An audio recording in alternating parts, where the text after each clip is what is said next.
Kalau mereka nak menunjukkan tak puas hati, mereka boleh demonstrasi dengan aman. Peaceful demonstrasi, peaceful assembly, kita sudah jamin dalam negara. Tetapi jangan cross the line, jangan menimbulkan huru-hara dalam negara kita.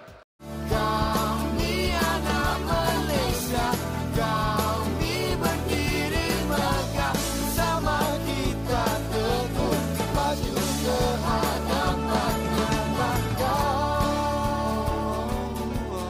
Kami bangga.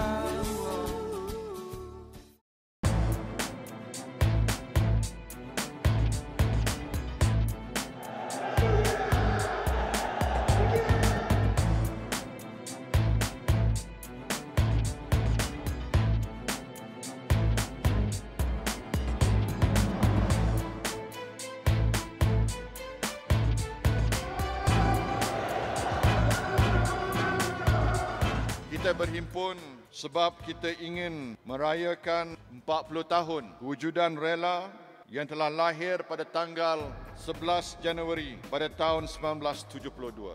Pada ketika itu, penubuhannya yang telah diilhamkan oleh Allahyarham Tun Dr. Ismail bertujuan untuk mengembeling rakyat sebagai mata dan telinga kerajaan di dalam era insurgency, iaitu bagaimana kita nak menewas ancaman komunis pada masa itu.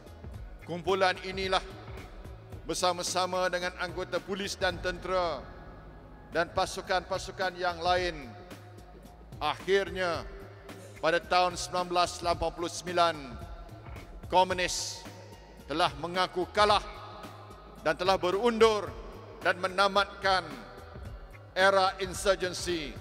Dan kita telah menang menentang ancaman komunis kerana rakyat bersama-sama dengan kita.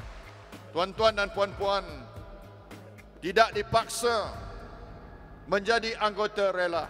Kalau negara kita ni aman, kalau negara kita terselamat, maka segala-gala cita-cita pembangunan dan memacu transformasi negara insya-Allah akan tercapai. Sebab itulah tuan-tuan dan puan-puan sanggup membayar harga dan nilai keamanan dan keselamatan negara. Pengurangan jenayah sebagai satu daripada 7 NKRA yang penting untuk dijayakan di bawah dasar transformasi kerajaan. Dan alhamdulillah sejak 2 tahun ini kadar jenayah negara sudah pun berkurangan sedikit demi sedikit untuk melahirkan Rela yang baru dalam erti kata yang sebenarnya. Bukan saja dari segi perundangannya, tetapi dari segi pengisiannya, dari segi substansnya. Pertama antaranya dari segi image pasukan, untuk menjadikan Rela lebih terlatih, lebih berintegriti dan lebih profesional serta mempunyai wajah satu Malaysia. Image Rela boleh kita tingkatkan lagi. Rela yang baru ini mesti kita sertai, kita ikuti dengan peranan yang lebih meluas. Penyertaan Rela pun kita hendak dari semua gulungan. Kalau negara kita sedang melalui transformasi, Rela juga akan melalui proses transformasi. Malah Rela akan jadi badan yang akan memastikan kejayaan transformasi negara kita. Kita jangan biarkan mana-mana pihak yang ingin melakukan sesuatu seperti mengeruhkan imej negara kita ataupun seringkali menggunakan senjata seperti demonstrasi sebagai alat politik mereka. Kita hendak supaya keadaan keamanan negara kita ini terpelihara dengan sebaik-baiknya.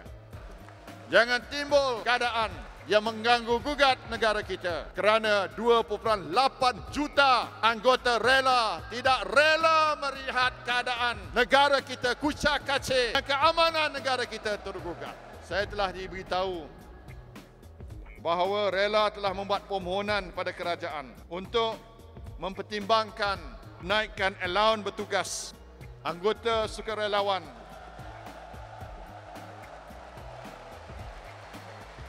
sebanyak RM2 sejam untuk anggota berpangkat pegawai dan lain-lain pangkat. Saya telah bincang dengan Datuk Isham dan KSU tadi, kadar RM1 sejam ini tambahan boleh diluluskan oleh kerajaan.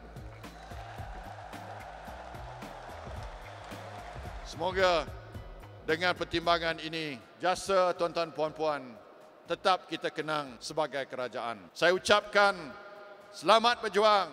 Satu.